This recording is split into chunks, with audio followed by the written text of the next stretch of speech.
Good morning. A very good morning to you, listener, and to you, Jacques Nel. I'm Ondine Mond, class of 2003. Today, you are with us for a very exciting, very early morning podcast about who is Jacques Nel, the new executive head of Somerset College. Good morning, Jacques, or Mr. Morning, Nel. What Dean. should I call you? No, Jacques, please. I'm quite an informal guy, so hmm. Lovely meeting you. Perfect. Thank you for the opportunity. Lovely to meet you as well. Yeah, absolutely. And we actually are just meeting. This is not one of those phony baloney reality TV show ones. We've just met now. So we are all together being introduced to Jacques Nel. So let's jump straight into it. First of all, we are going to go with what Simon Sinek calls the golden circle of leadership. We're going deep immediately. There's three layers to this circle. It's why, how, and what you do. Why you do what you do, how you do what you do, and what you do, one influencing the next.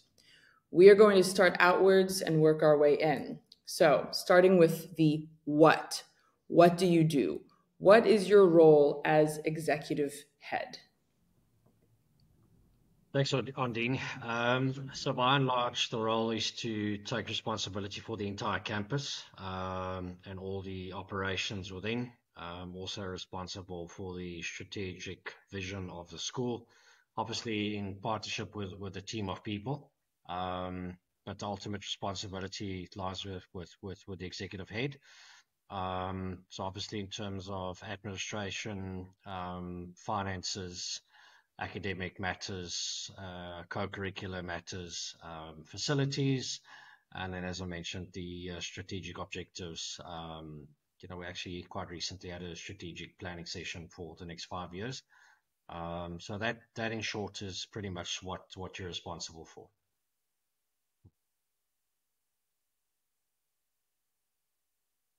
I think you're muted. Sorry, Ondine, you're muted. You're muted. Sorry, you're muted. I think you've muted your mic. Sorry. Got it. It's early Got it. coffee. It's I thought you plain said you're Galactio. I thought you said you're immune to it. No, Okay, sorry about that. no problem. Um, okay, so that's a lot of items that you were just listing there in a very short space of time. You summarized that very humbly, very elegantly. But what you touched on is the next part of this, which is the how, and you're saying you have a team.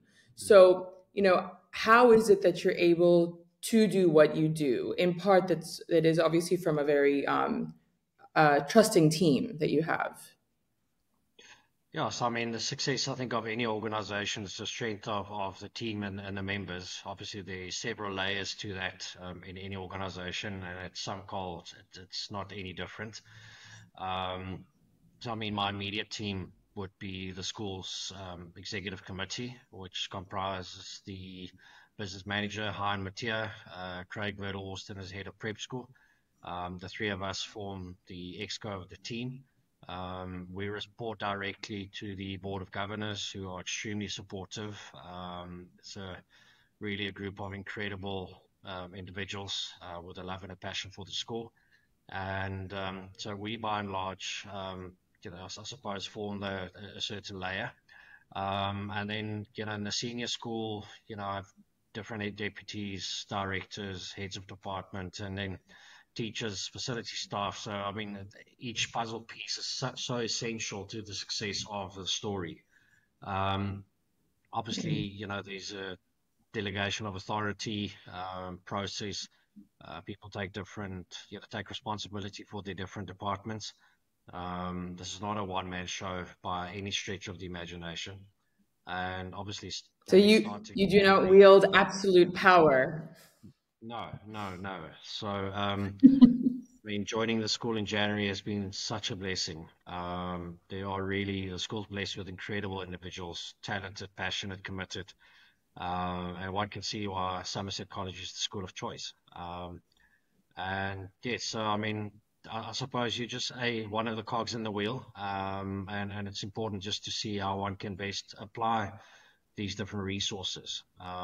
So we can, I suppose it sounds corny, but in that pursuit of excellence, how do we actually get there? Absolutely. Yeah, absolutely. And like you said, you're blessed with equally passionate and hardworking people. So it does make the teamwork, it makes the wheels turn a lot easier when everyone is has the same mission. Absolutely. Which is, I guess, the last part of that is the why. Why did you decide to become executive head? What's driving you? So long story, which I'm not necessarily going to bore you with, how my journey in I'm sure education it's started. interesting. Um, but yeah, I mean, I'll touch on it quickly if I may. I never actually Hmm. planned to go into education.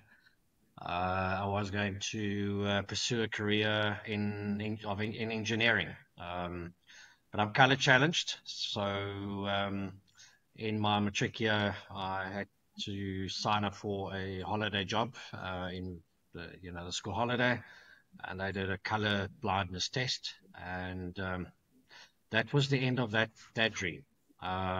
Then yeah, I studied BSc, did a teacher's diploma after that, and I have not looked back. I absolutely love working with the children. Um, I I don't call it a tagline, but I love living a life of significance, being intentional about what you do. So there's no money in the world that can buy that aha or that light bulb moment. Um, to make a Yeah. difference in the lives of the children. You know, yeah, that's that's why I do what I do. I want to make a difference. I know it sounds a bit, I suppose, over romanticized, but make the world a better place. To be part of each individual's journey. As they go into the real world. And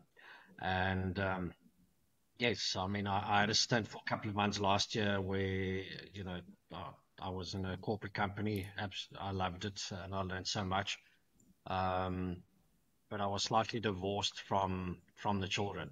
Um, and yeah, so being an executive head is such a privilege and an honor.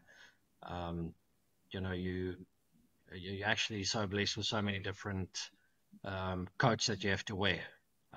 You teacher, pastor, parent, counselor, and then you're part of people's success story. So yeah, I think my wife has a saying that a teacher is an incredibly powerful being. Um, you can make or break an individual, and Yeah. I couldn't agree with that more.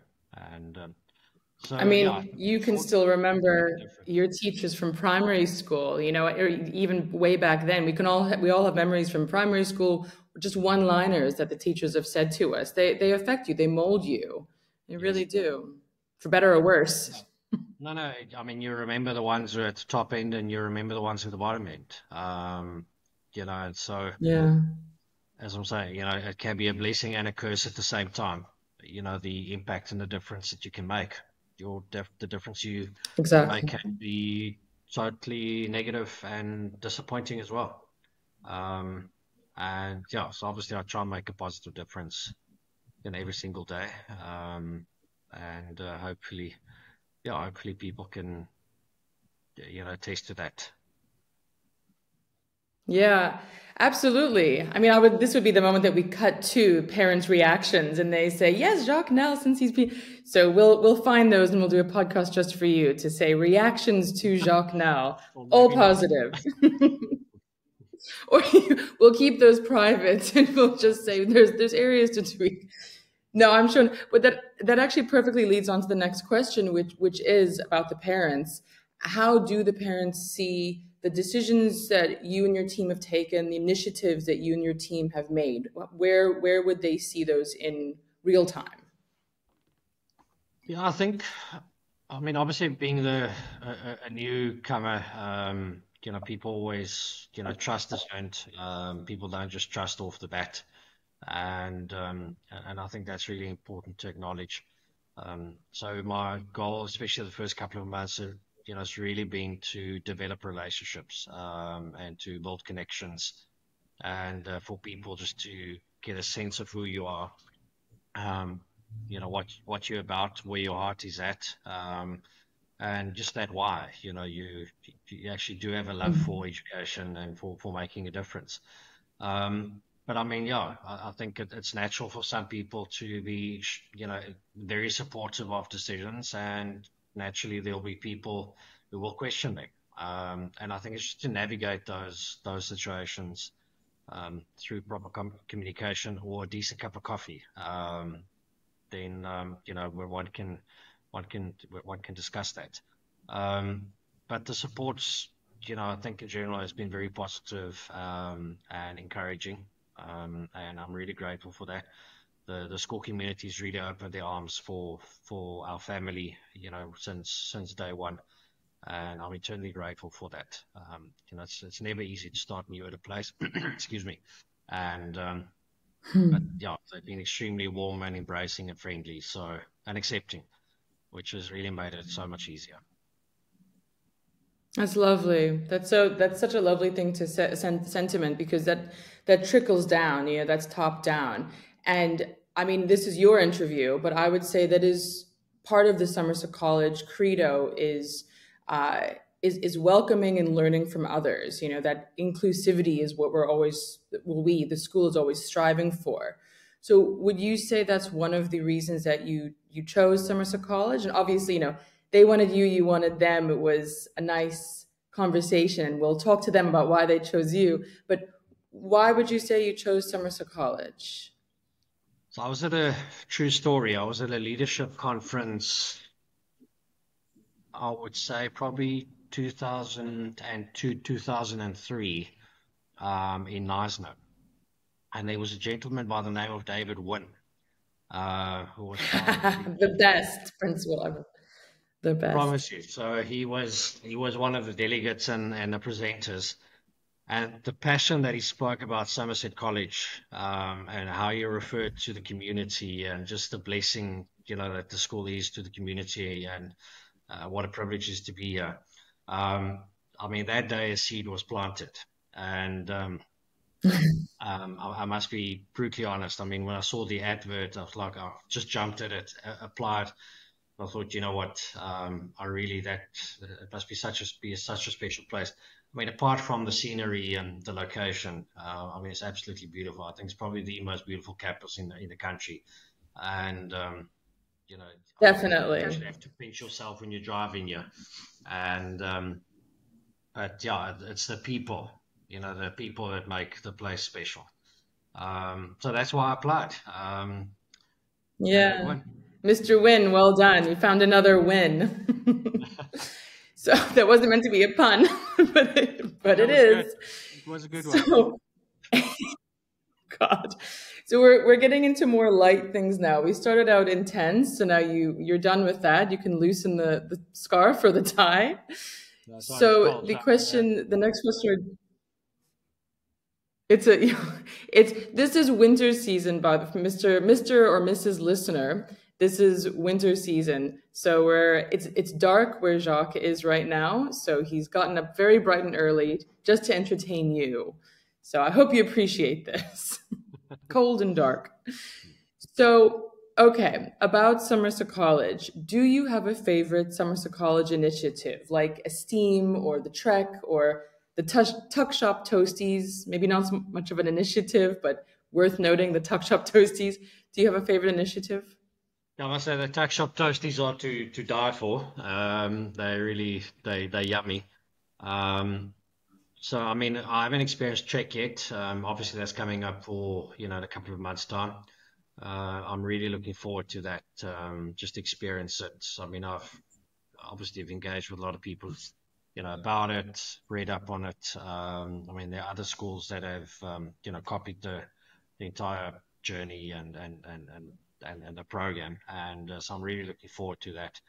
But one thing I've thoroughly enjoyed is the being part of growing the spirit in the school.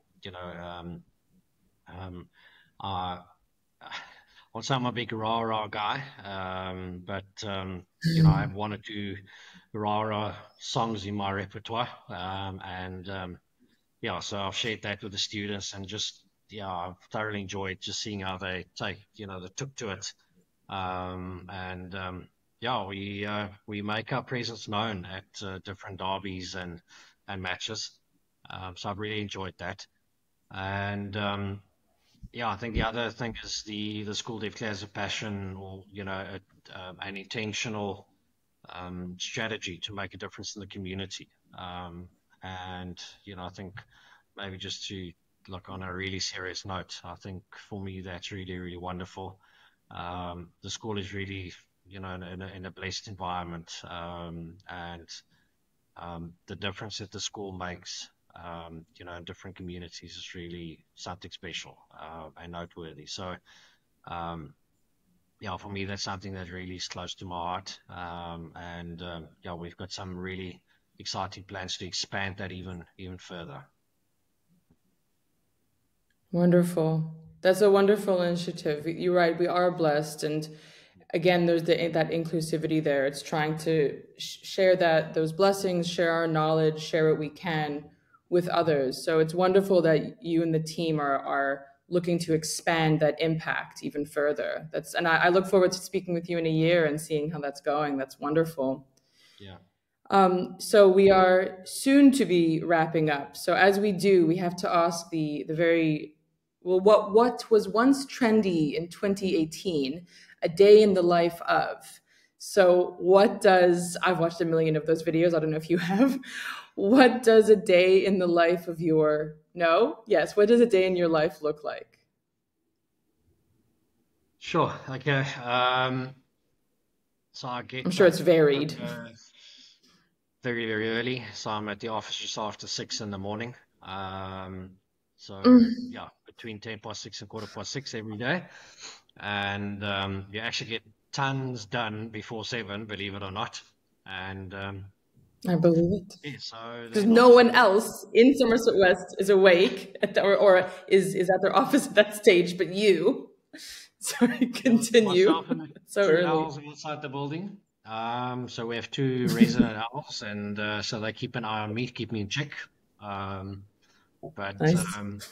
yeah, so yeah, my day starts very, very early. Then uh, multiple meetings, lots of meetings during the day. Try and touch sides with the staff and the students alike. So yeah, and then obviously operations for most of the day.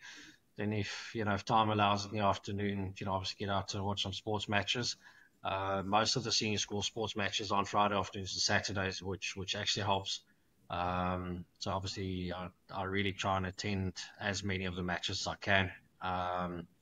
And yeah, I think one's presence is really, really important.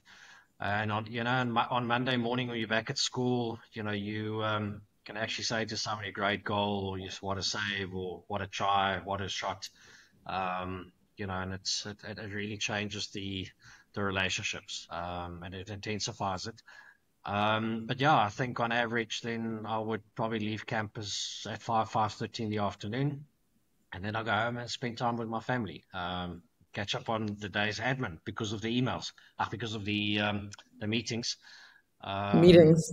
but yeah, I mean, it's just connecting with people all day long. Um, yeah, I know it Oh. sounds short and sounds boring, but it's very dynamic and busy, and but yeah, I wouldn't have it any other way. Mm. No, it's dynamic because you're dealing with different people every day and you have a different obstacle or goal every day or every week. I'm sure it's quite dynamic, which leads on to the next one about the obstacle days, the difficult days. How do you get through the days that seem insurmountable at the time? I think once again, I mean, there are different layers to that. I mean, in your immediate environment, you're at school, obviously your team. Um, so obviously, apart from managing the school, the team, we also need to be one's accountability partners. We also need to be there for each other, at an emotional level. Um, uh, you know, school by its very nature is quite an emotional space. And yeah, I mean, unfortunately, this year, we've had a number of tragedies, and it's really affected the school, yeah, I think in an intense manner. So we've had to put several support structures in place and ensure that we support all individuals as best we can. Um, so yeah, I think the team itself, I think we all pick each other up, and we all have good days and bad days, and once the one is down, the other one's up, and vice versa. And then yeah, I mean, my core support is my wife. Obviously, I'm very faithful and religious as well, and you know, I really believe that God has a plan for all of us, and there's a reason why I'm here at the school.